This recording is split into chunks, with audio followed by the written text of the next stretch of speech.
भारत अब सिर्फ चांद तक ही सीमित नहीं रहा। चंद्रयान-3 मिशन को मिली सफलता को 2 हफ्ते भी पूरे नहीं हुए थे कि भारत ने 2 सितंबर 2023 के दिन अपने सूर्ययान आदित्य L1 को लॉन्च कर दिया। और यह मिशन सिर्फ भारत ही नहीं बल्कि पूरे एशिया का ऐसा मिशन था जो सूरज की तरफ रवाना हुआ था। और पिछले 45 दिनों से आदित्य L1 बिना रुके आगे बढ़ता जा रहा है। और यह मिशन इंडिया के लिए कितना इम्पोर्टेंट है कि यह अंदाजा आप इसी बात से लगा सकते हैं कि 2008 में पहली बार इस मिशन की नींव रखी गई थी और इसे पूरी तरह तैयार होने में पूरे 15 साल लग गए। हालांकि चंद्रयान-3 की खुशी में किसी ने इस ऐतिहासिक मिशन पर ज्यादा ध्यान नहीं दिया, लेकिन अपनी राह में आगे बढ़ते हुए आदित्य L1 एक के बाद एक ऐसे कारनामे किए जा रहा है और हाल ही में वह अपनी राह भी भटक गया था। इसके बारे में इसरो ने बड़ा ही शॉकिंग अपडेट दिया है। तो क्या अंतरिक्ष की गहराइयों में खो गया है आदित्य L1 या फिर उसने एक बार फिर से अपनी राह पकड़ ली है? जानने के लिए पूरा वीडियो जरूर देखें और नए दर्शक जल्दी से चैनल को सब्सक्राइब कर दीजिए। दोस्तों, 2 सितंबर भारत के इतिहास के सबसे ऐतिहासिक दिनों में से एक है, क्योंकि इसी दिन जहां चांद पर प्रज्ञान रोवर ने 100 मीटर का सफर तय करके झंडे गाड़ दिए थे, वहीं धरती पर बैठे इसरो के वैज्ञानिकों ने अपने आज तक के सबसे बड़े स्पेस मिशन आदित्य L1 को लॉन्च कर दिया था, जिसे इसरो के बाहुबली रॉकेट PSLV ने अंतरिक्ष में ले जाकर पृथ्वी की 400 किलोमीटर की ऑर्बिट में छोड़ दिया था। और अब आगे का सफर आदित्य L1 को अपने बलबूते पर करना था।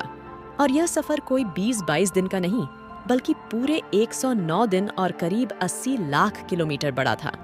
इसलिए पूरी दुनिया की नजर आदित्य L1 पर टिकी हुई थी, क्योंकि इससे पहले इसरो सिर्फ एक बार मंगलयान मिशन के दौरान ही अपने यान को पृथ्वी से इतना दूर भेज पाई है।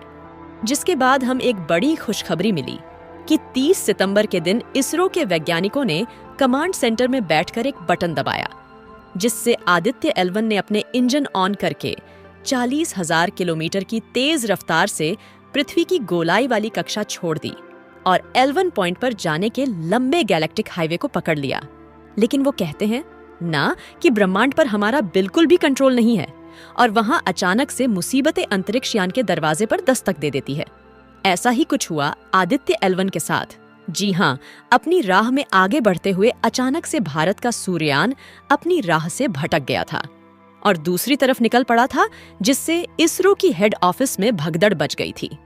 क्योंकि अगर कोई भी स्पेसक्राफ्ट अपनी राह में 1 डिग्री भी इधर उधर निकल जाए तो हजारों किलोमीटर की रफ्तार पर चलते हुए वह अपनी तय की गई मंजिल से काफी दूर निकल जाता है और फ्यूल की कमी होने की वजह से उसे इतनी दूर से वापस भी नहीं लाया जा सकता, जिससे पूरा मिशन फेल हो जाता है। इसलिए 6 अक्टूबर के दिन जब आदित्य L1 अपनी राह से भटका, तभी इसरो के कमांड सेंटर में इमरजेंसी सिग्नल शुरू हो गया और इसरो के वैज्ञानिकों के पास आदित्य L1 की एक ट्रैजेक्टरी ठीक करने के लिए बस कुछ ही मिनट का समय बचा था।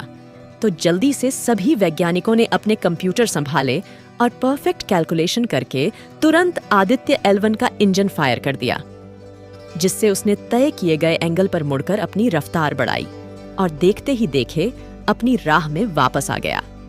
जी हाँ, इस बात की जानकारी देते हुए इसरो ने अपने ट्वीट में कहा कि 6 अक्टूबर के दिन हमने ट्रैजेक्टरी कलेक्शन मैनुअल यानी कि TCS परफॉर्म किया था।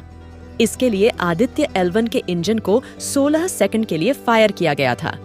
उन्होंने आगे बताया कि ट्रांस लैंग्वेज पॉइंट इंसर्टियों प्रक्रिया के बाद ट्रैजेक्टरी को गिनकर उसे करेक्ट करना अनिवार्य था, क्योंकि ट्रैजेक्टरी करेक्शन मैनुअल से यह सुनिश्चित होता है कि स्पेसक्राफ्ट अपने सफर में सही तरह से आगे बढ़ेगा और लैंग्रेज पॉइंट 1 के पास वाली हेलो ऑर्बिट में सही एंटी ले लेगा।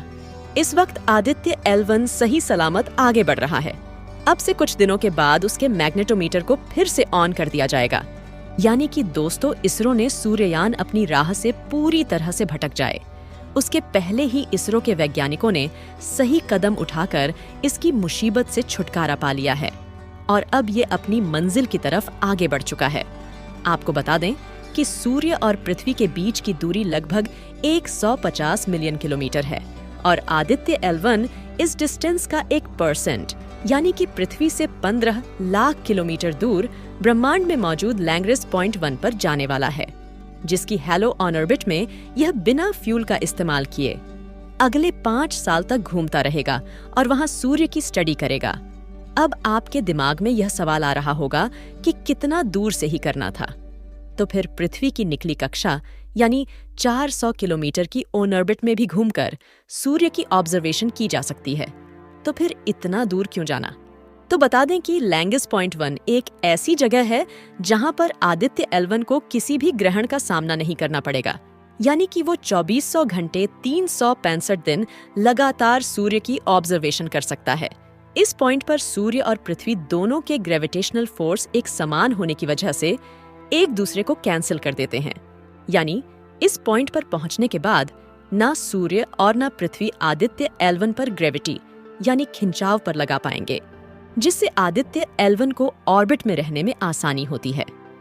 अब इस पॉइंट पर पहुंचने से पहले तो आदित्य L1 ने पृथ्वी के कई चक्कर लगाते हुए अपनी ऑन ऑर्बिट बड़ी की और अब पृथ्वी के स्फीयर ऑफ इन्फ्लुएंस से निकलकर एस पॉइंट की तरफ सीधे हाईवे पर बढ़ चुका है, जिसे क्रूज फेज कहते हैं।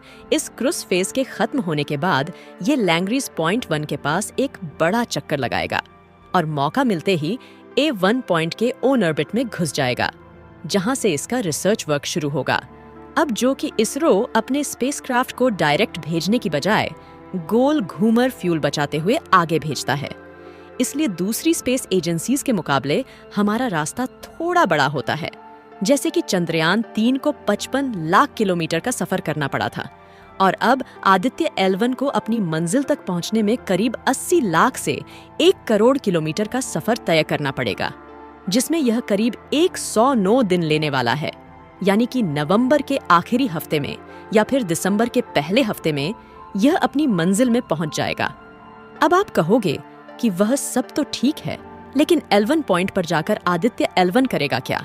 तो यह सूरज से आने वाले रेडिएशन, सौर तूफान और कोरोनल मास इंजेक्शन और कोरोना टेम्परेचर वेरिएशन को स्टडी करेगा। इसके लिए इस पर 7 एडवांस्ड पेलोड उपकरण लगाए गए हैं, जो आदित्य L1 पर लगे सोलर पैनल्स की मदद से चार्ज होकर काम करेंगे और सामने की तरफ लगे बड़े एंटीना के जरिए रिसर्च डेटा को इसरो कमांड सेंटर तक पहुंचाएंगे। दोस्तों, आपको यह जानकर हैरानी होगी कि सूर्य के केंद्र का तापमान 15 मिलियन डिग्री सेल्सियस है, जबकि किसकी बाहरी शतक का तापमान सिर्फ 6000 डिग्री है। लेकिन यही तापमान इसके वातावरण के आखिरी हिस्से यानी कि कोरोना तक पहुंचते पहुंचते 1 से 3 मिलियन डिग्री सेल्सियस हो जाता है। और आदित्य L1 यह जानने की कोशिश करेगा कि आखिर ऐसा क्यों होता है। इसके अलावा सूर्य समय समय पर मैटर को बाहर अंतरिक्ष में फेंकता है, जिसमें प्लाज्मा के साथ मैग्नेटिक फील्ड भी होती है, जो इतनी खतरनाक होती है कि अगर यह पृथ्वी के मैग्नेटोस्फीयर से टकरा जाए तो वातावरण के ऊपरी हिस्से में भयंकर रेडिएशन फैला दे। ऐसे में आदित्य L1 इस बात का पता लगाने की कोशिश करेगा कि कोरोनल मास इंजेक्शन कब और कितनी तीव्रता से होता है। वही सूरज से आने वाले सौर तूफान भी हमारे पृथ्वी के लिए काफी खतरनाक होते हैं, जिन्हें पृथ्वी की मैग्नेटिक फील्ड धरती पर आने से रोक तो देती है, लेकिन अगर हम स्पेसक्राफ्ट में बैठकर अंतरिक्ष में जाना है तो हमें इन सौर तूफानों से बचना होगा। इसलिए आदित्य L1 इन तूफानों पर भी नजर रखेगा। इसके अलावा यह एक तारे के रूप में सूर्य की ऑब्जर्वेशन करेगा। यानी कुल मिलाकर सूर्ययान आदित्य L1 सूरज के उन रहस्य से पर्दा उठेगा जो आज तक अनसुलक्ष्य है, और अपने इस काम के लिए वह सूरज से मिलने वाली ऊर्जा का इस्तेमाल करेगा। ये मिशन सिर्फ इंडिया के लिए नहीं, बल्कि पूरी इंसानी सभ्यता के लिए महत्वपूर्ण है, क्योंकि इस बात में कोई दौराई नहीं है कि आने वाले समय में हमें पृथ्वी के अलावा अंतरिक्ष में भी घर ढूंढना होगा, जिसके लिए सौर मंडल के सर्जक सूर्य के बारे में पूरी जानकारी होना आवश्यक है। तो दोस्तों, अगर आपको back to back top class के मिशन करने वाली भारतीय स्पेस एजेंसी इसरो पर गर्व है तो कमेंट में जय इसरो अवश्य लिखें।